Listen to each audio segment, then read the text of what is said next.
Good morning. Do we have any visitors this morning? From where? From where? Murraysville. You came for the sun. Yeah, good.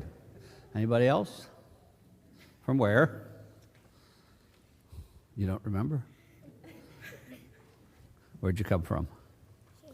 Shaler. Oh, okay. The exotic city of Shaler. Anybody else? Where? Plum. Wow. The purple people.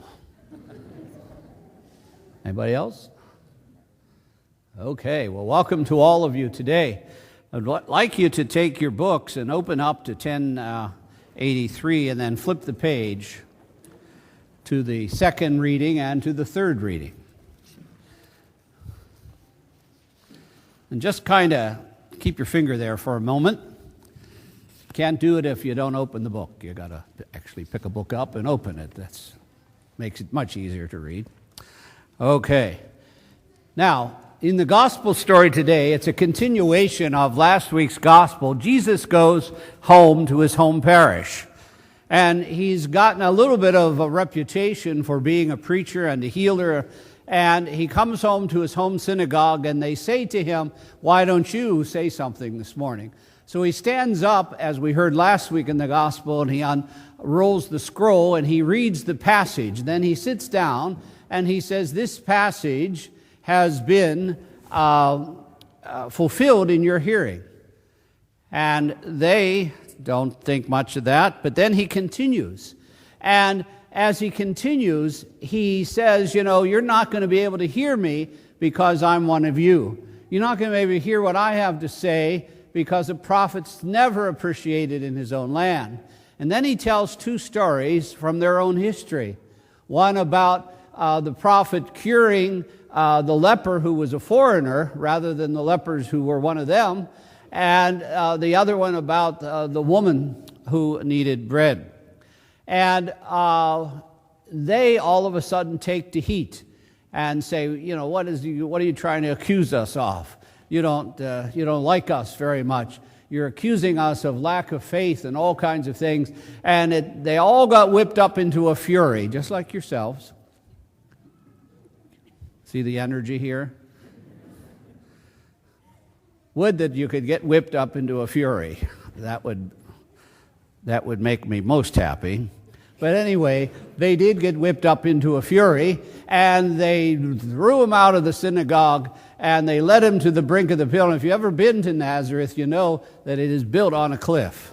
And they took him out to the cliff, and he said, "Well, see you later." And he left. Now, I want you to hold that story in your head for a minute. And now let's go back to the second reading from 1 Corinthians, the 13th chapter of St. Paul, in which St. Paul talks to us about love. Now, in all of Western literature, there is not a more perfect, more precise, and more detailed description of love than there is in the first letter to the Corinthians, the 13th chapter. There just isn't one. And if you look down there, if you look to the second paragraph, Paul starts by telling us what love is. And he gives 10 things that love is. He says love is patient, love is kind, love is not jealous, love is not pompous, love is not inflated, love is not rude, love does not seek to its own interests, it is not quick-tempered, it does not brood over injuries, and it does not rejoice over wrongdoing. Now, take those 10 things and apply it to the people of the town of Nazareth. Did they love? Okay. Would you say no? They were quick to temper, they were rude, they were all kinds of things. Okay. Now, take those same 10 things and apply it to your relationships. Apply it to your wife. Apply it to your husband. And challenge yourself to hold your relationships up against these 10 tenets of love and ask yourself, is that me? Is that the hallmark of my relationship? Am I patient? How was the ride over? Am I kind? Am I not jealous? Checked your husband's emails lately?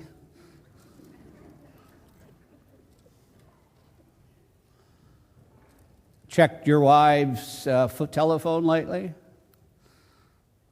Love is not pompous. Pomposity. Pomposity means that I'm above it all. You know, I don't have to mess around with you guys. I'm above it all. Not inflated. That means I don't have self-importance. Of course, no one in here ever says, you know, in my house, as long as you live in my house, you'll do it my way. Of course, no one ever says that, right? Right? Never said. No inflated sense of importance. My child never would have done that, Mr. Principal. The next one, never rude. I always open the door. I always say, good morning, Mrs. Cleaver. I always say, don't you look beautiful today? Yes, right? You awake over there? Okay. That should be in here too. Stay awake while the pastor's speaking. Number 7, does not seek their own interests. I always share. I'm always willing to compromise. I'm always willing to give something up to share in a common purpose. Yes? Is not quick-tempered.